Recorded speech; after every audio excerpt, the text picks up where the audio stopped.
ಇನ್ನು ನವೆಂಬರ್ ಕ್ರಾಂತಿಯ ಸುದ್ದಿನೂ ಕೂಡ ರಾಜ್ಯ ರಾಜಕೀಯ ವಲಯದಲ್ಲಿ ಸಾಕಷ್ಟು ಚರ್ಚೆಗೆ ಗ್ರಾಸವಾಗಿದೆ. ನವೆಂಬರ್ ಕ್ರಾಂತಿಯಿಂದ ಜನರಿಗೆ ಒಳ್ಳೆಯದಾಗಲಿ, ನಮಗೆ ಡಿ.ಕೆ. ಶಿವಕುಮಾರ್ ಬಗ್ಗೆ ಬಹಳ ಅನುಕಂಪ ಇದೆ ಅಂತ ಉಡುಪಿಯಲ್ಲಿ ಬಿಜೆಪಿ ಶಾಸಕ ಸುನೀಲ್ ಕುಮಾರ್ ಲೇವಡಿ ಮಾಡಿದ್ದಾರೆ. ಡಿ.ಕೆ. ಶಿವಕುಮಾರ್ ಬಗ್ಗೆ ನಮಗೆ ಬಹಳ ಅನುಕಂಪ ಇದೆ, ಇದು ಬಿಜೆಪಿ ಶಾಸಕ ಸುನೀಲ್ ಕುಮಾರ್ ಲೇವಡಿ ಮಾಡಿರುವಂಥದ್ದು. ಕಾಂಗ್ರೆಸ್ ನಾಯಕರು 10 ಪಂಗಡಗಳಾಗಿ ಬೇರ್ಪಟ್ಟಿದ್ದಾರೆ. ಪರಮೇಶ್ವರ್ ಸಿಎಂ ಆಗುವಂತಹ ಇಂಗಿತವನ್ನು ವ್ಯಕ್ತಪಡಿಸಿದ್ದಾರೆ. ಸಿಎಂ ಹೈಕಮಾಂಡ್ ಮಾತು ಕೇಳ್ತಾರೋ ಇಲ್ವೋ ಗೊತ್ತಿಲ್ಲ. ರಾಜ್ಯದ ಜನರಿಗೆ ನವೆಂಬರ್ ಕ್ರಾಂತಿ ಬಗ್ಗೆ ನಿರೀಕ್ಷೆ ಇದೆ. ಉಡುಪಿಯಲ್ಲಿ ಶಾಸಕ ಸುನೀಲ್ ಕುಮಾರ್ ಅವರ ಹೇಳಿಕೆ.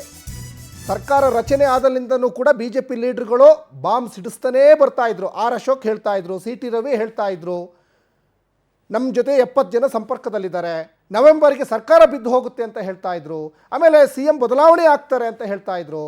ಇನ್ನು ಕೂಡ ಇಲ್ಲಿ ಸಿದ್ದರಾಮಯ್ಯನವರಿಗೆ ಗ್ರಹಣ ಹಿಡಿತು, ಡಿ.ಕೆ. ಶಿವಕುಮಾರ್ಗೆ ಬೆಳಕು ಆವರಿಸ್ತಾ ಇದೆ ಅಂತ ನಿನ್ನೆ ಮೊನ್ನೆ ಕೂಡ ಆರ್ ಅಶೋಕ್ ಹೇಳ್ತಾ ಇದ್ರು. ಈಗ ಸುನೀಲ್ ಕುಮಾರ್ ಕೂಡ ಅದೇ ನಿಟ್ಟಿನಲ್ಲಿ ಹೇಳ್ತಾ ಇದ್ದಾರೆ. ಆಗುವಂತ ನವೆಂಬರ್ ಕ್ರಾಂತಿ ಯಾರಿಗೆ ಒಳ್ಳೇದಾಗುತ್ತೋ ಗೊತ್ತಿಲ್ಲ. ನಾನು ನವೆಂಬರ್ನ ಕ್ರಾಂತಿ ಜನರಿಗೆ ಒಳ್ಳೇದಾಗ್ಲಿ ಅಂತ ಆಶಿಸ್ತೇನೆ.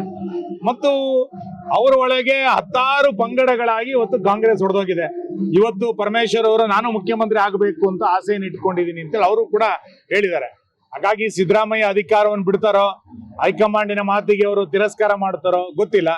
ಆದ್ರೆ ಒಟ್ಟಾರೆ ನವೆಂಬರ್ ನಲ್ಲಿ ಆಗುವಂತ ಬದಲಾವಣೆಗಳೇನಿದೆ ಅನ್ನೋದನ್ನ ಜನ ನಿರೀಕ್ಷೆ ಮಾಡ್ತಾ ಇದ್ದಾರೆ.